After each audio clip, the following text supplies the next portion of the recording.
dan pernafasan atau respirasi. Kemudian yang ketiga adalah kontraksi uterus. Yang keempat adalah perdarahan. Jadi kita bidan itu harus memantau apakah perdarahan yang terjadi selama kurang lebih 2 jam postpartum tidak boleh lebih dari 500 cc. Yang terakhir, seorang bidan selama kala 4 itu harus memantau kandung kemih ibu. Kenapa harus dipantau kandung kemih ibu? Karena kebanyakan ibu postpartum itu takut pergi buang air kecil. Jadi, kita harus pantau ibunya. Jangan sampai ibunya menahan buang air kecil, sedangkan urin tertampung penuh di kandung kemih, dan kandung kemih yang penuh itu bisa menyebabkan kontraksi uterus yang jelek. Kontraksi uterus yang jelek itu maksudnya adalah kontraksi ibu lemah. Apa akibatnya kalau kontraksi ibu lemah?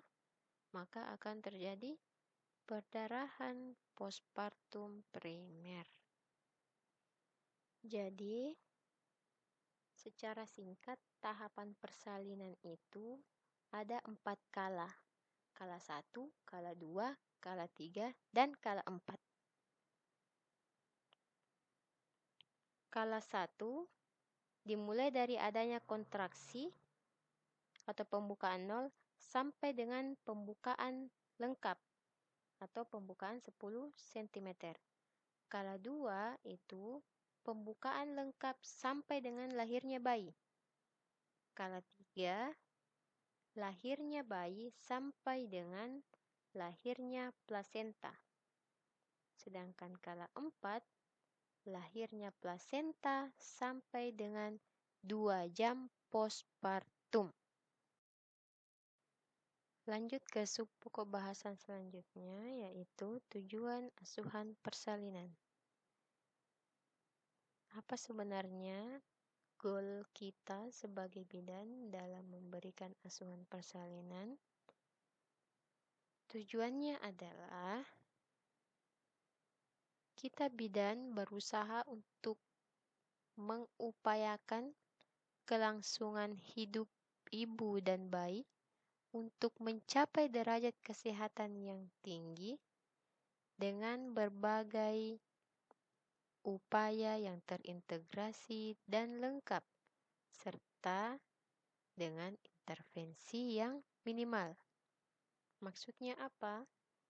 Jadi, upaya yang terintegrasi yang dimaksudkan itu adalah kita bidan memberikan asuhan yang profesional sesuai dengan SOP, sehingga kita bisa meminimalisir atau tidak melakukan tindakan-tindakan yang tidak diperlukan sesuai dengan kebutuhan ibu bersalin.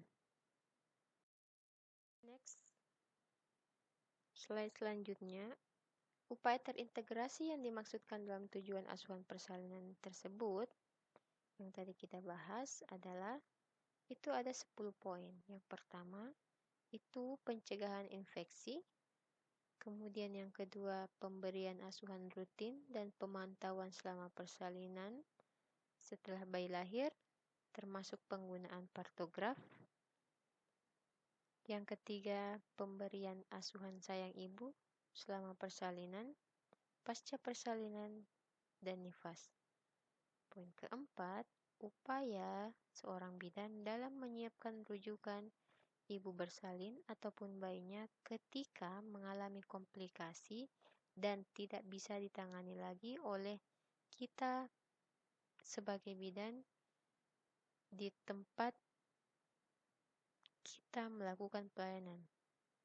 Poin kelima, bidan menghindari tindakan-tindakan yang berlebihan atau mungkin justru berbahaya pada ibu bersalin. Yang keenam, bidan melakukan penata laksanaan aktif kala 3 secara rutin. Poin ketujuh, upaya bidan dalam mengasuh bayi baru lahir. Poin kedelapan, bidan memberikan asuhan dan pemantauan ibu serta bayinya. Kesembilan, kita sebagai bidan berusaha untuk mengedukasi ibu dan keluarganya untuk mengenali secara dini tanda bahaya yang mungkin terjadi selama masa nifas pada ibu dan tanda bahaya yang mungkin terjadi pada bayinya. Poin ke-10 itu kita bidan wajib melakukan pendokumentasian terhadap semua asuhan yang telah diberikan kepada ibu sebagai bukti bahwa kita bidan telah melakukan asuhan sesuai standar operasional prosedur. Nah, terkait dengan asuhan persalinan seorang bidan, maka pada kesempatan kali ini saya akan menyampaikan 5 benang merah dalam pemberian asuhan persalinan yang aman dan bersih. Aman untuk kita tenaga kesehatan dan juga aman untuk pasien, yang dimana pasien di sini adalah ibu dan bayinya. 5 benang merah tersebut adalah yang pertama, bidan harus cepat dan tepat dalam membuat keputusan klinis. Jadi tidak boleh ragu-ragu, tidak boleh lambat dalam memberikan keputusan klinis yang terkait dengan kesehatan ibu ataupun bayinya. Yang kedua adalah bidan dituntut untuk memberikan asuhan sayang ibu dan sayang bayi. Jadi pada saat proses persalinan itu, kita tidak boleh mengabaikan faktor kenyamanan ibu selama proses persalinan. Karena dengan adanya asuhan sayang ibu, itu kita akan mencegah proses persalinan yang berlangsung lama karena mungkin ibunya merasa terlalu khawatir sehingga persalinannya bisa terhambat dengan berbagai alasan tertentu. Kemudian yang ketiga adalah pencegahan infeksi. Tindakan pencegahan infeksi yang bisa dilakukan oleh bidan, saya kira adik-adik juga sudah tahu. Kita menggunakan APD, kita menggunakan alat atau instrumen yang bersih dan steril. Kemudian yang keempat adalah pencatatan ataupun pendokumentasian. Nah, ini juga adalah poin penting dalam melakukan asuhan karena seperti yang saya singgung tadi bahwa pendokumentasian itu merupakan bukti fisik dari seorang bidan bahwa bidan tersebut telah melakukan tindakan sesuai dengan kebutuhan ibu bersalin. Yang kelima adalah merujuk atau tindakan rujukan. Jadi, kita bidan harus pintar dalam mengkaji data, harus cerdas dalam memberikan asuhan, sehingga jikalau ada momen atau saat kita di mana kita harus memutuskan untuk merujuk pasien, itu kita bisa lakukan dengan cepat. Seperti itu. Kita masuk ke sub pokok bahasan yang terakhir, yaitu tanda-tanda persalinan. Bagaimana kita bidan bisa mengetahui kalau seorang ibu yang sudah hamil kurang lebih 9 bulan itu sudah mengalami tanda-tanda persalinan.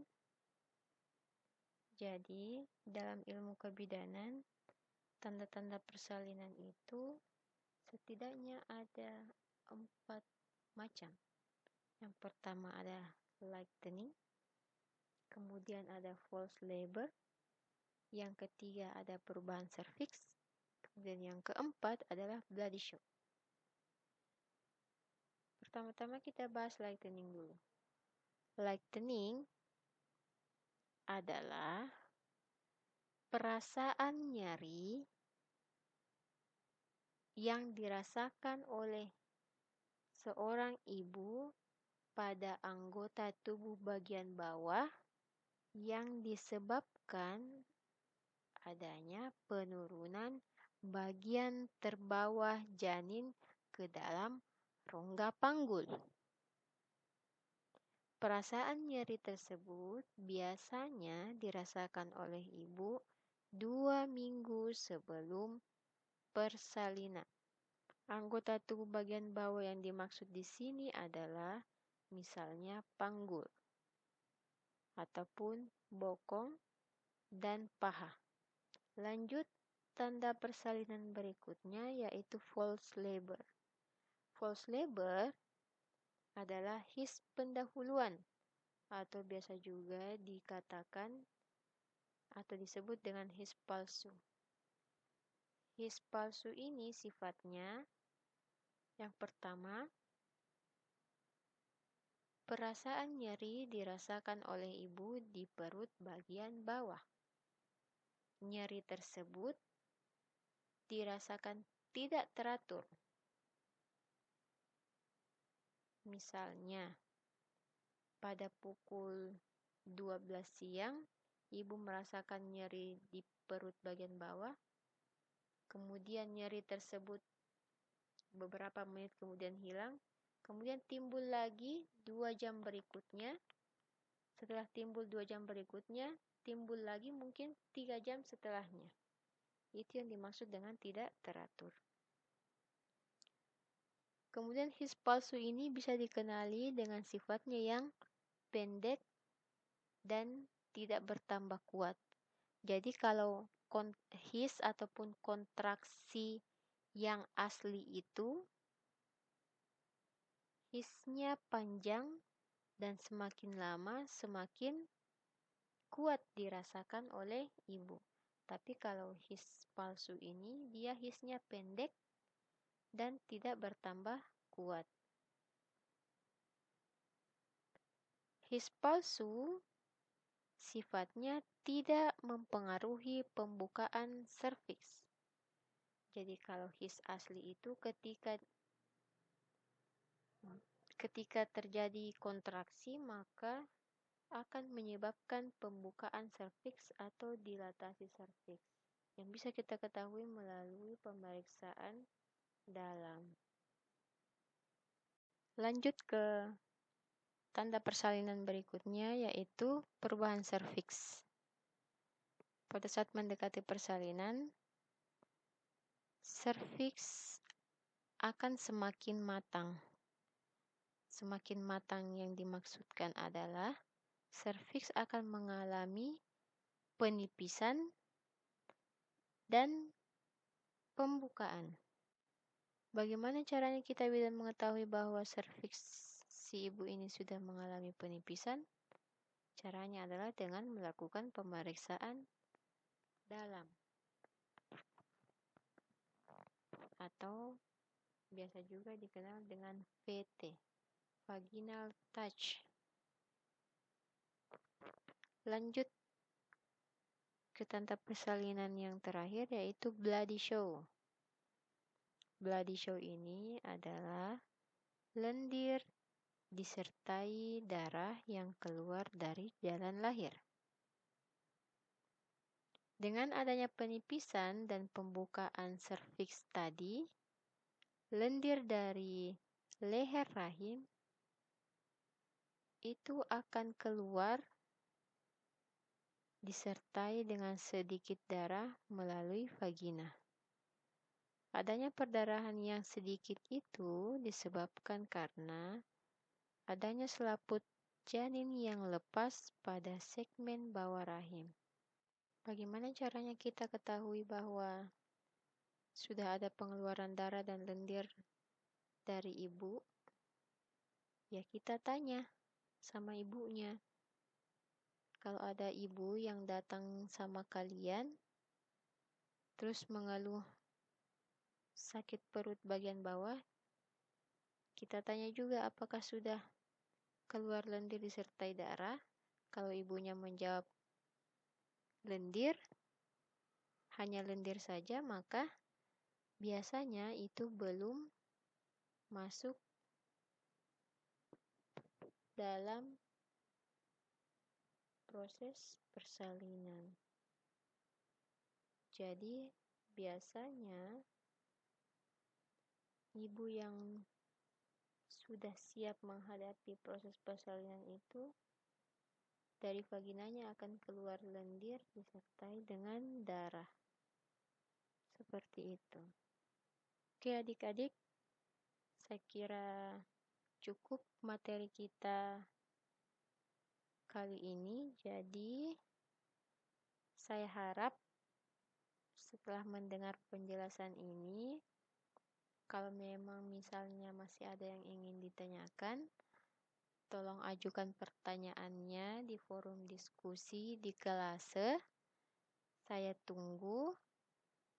Terima kasih banyak atas perhatiannya. Sekian, Assalamualaikum warahmatullahi wabarakatuh.